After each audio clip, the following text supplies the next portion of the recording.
I have a question about the North-South Line project, because we know that you were involved and you resigned from that project. Not everybody quite understands what really is happening, but we know that the costs have gone way high, and also the delivery time has been extended and all that. So, in a nutshell, in a very simple way, can you tell us what really happened? Yeah, in a nutshell, it's an enormous project for Amsterdam, of course. Yeah. It's the Southeast has the first metro line, subway line of Amsterdam. And this is the second, really underground, under the old city, or beneath all the old historic monuments. So everybody was, whoa, if that goes right, I hope so. Yeah.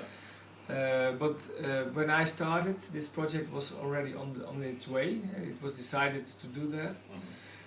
But it was decided in the wrong way, and it was not very properly prepared. So when I was in the office there, I had to waking up the city that the cost would rise a lot, and also the way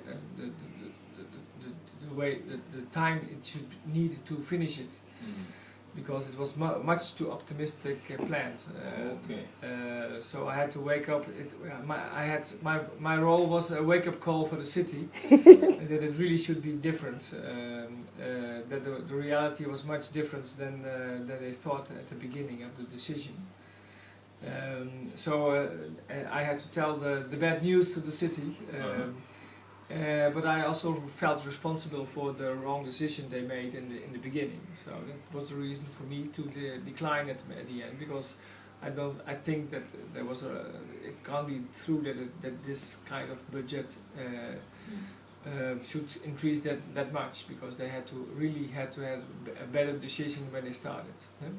But still, I'm very in favor of the subway. When in 2017 it will be open. Between north and south, it won't hit southeast. But I think once it's open, then everybody will see what kind of technical miracle they have achieved. Wow, we're curious.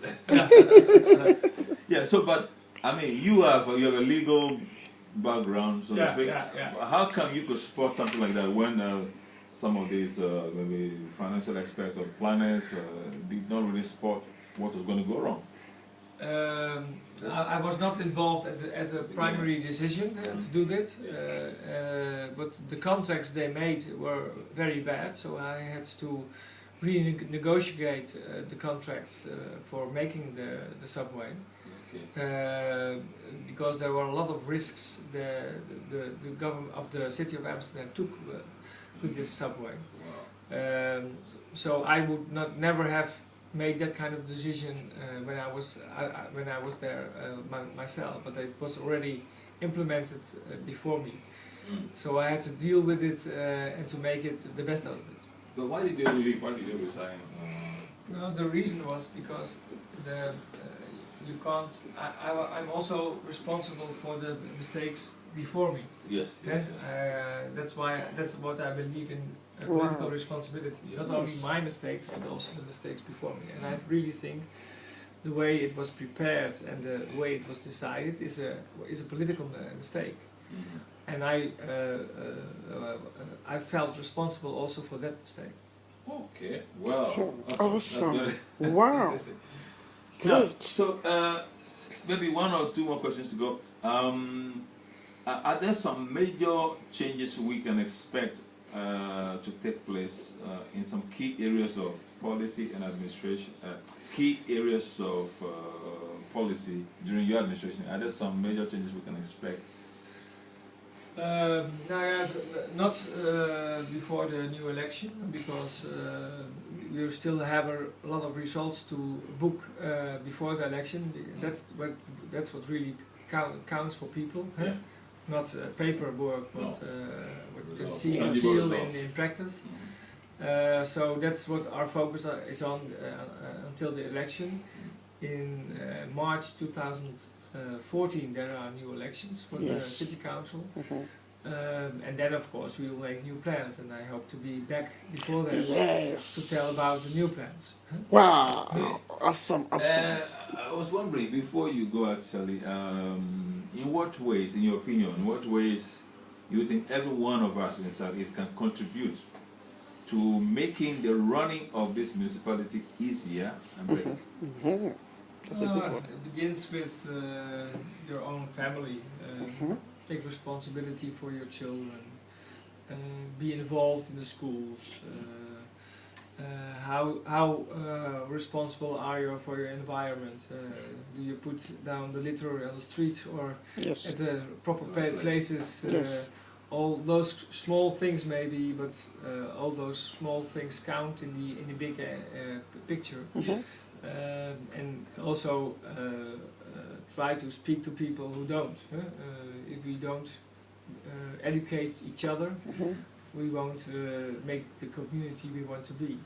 So I really think that in a small way everybody can contribute to a safe and peaceful environment, and with a stimulus to your own children. The first stimulus for your children should come from the parents. Yes. And get involved in their future. Wow. And then your last word, what message would you like to share with our listeners and residents of Southeast about your intentions and plans for their welfare and their safety? Whoa, those are big questions, and I need more than 5 minutes, I think. Now, as I told, I always focus mostly on issues on education, safety. If you one of the callers mentioned how Southeast looked like 10 years ago and how it is now. Improved. Then I really think a small miracle has happened. In a way, the environment looks, but also on safety issues, the figures are very much better. And it's also due to the efforts of many people. Yes. So we have to maintain that level, because that's the first thing everybody needs: safety in their family, safety in their environment. So we have to maintain that part, and especially focused on the young children and youngsters, that they really get the opportunities. And for the more elder people, I think when you need help and you get sick, there should be help. And it should be available also, not with big expenses. So and then that's a big issue at the moment, because the health costs in our country are rising a lot. So they're changing and having reforms in the healthcare, and it's necessary because more people get older in this community. But still, it's very important that the people who need it get the help. And the cost should not be too high that you don't get the help you need. That's why I'm part of the Labour Party, because you should have social policies on healthcare also. I think on this note, I mean, there are a lot of possibilities and options, and I think we'll have to get you back to discuss on some of options. Same sunny day. Absolutely. Thank you very much, Your Excellency, Mr. Tjeerd Herrema, for making time. Yes, and we want to wish you all the best with the administration, and have a wonderful, wonderful working day. Thank you very much.